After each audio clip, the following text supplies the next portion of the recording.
Did you know that sometimes the most dangerous battles happen inside your own home?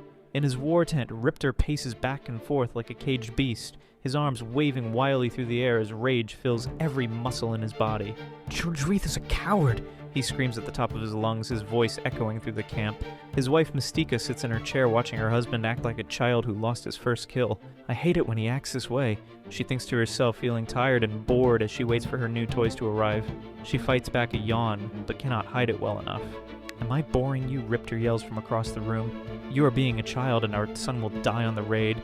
So let it go, Mystica says with no emotion in her voice. You're right, he could be dead by now, Riptor said with pride in his voice. If not, he will be dead when he comes back empty-handed. I am bored, Mystica said in an irritated voice. Riptor's gray eyes lit up with hunger.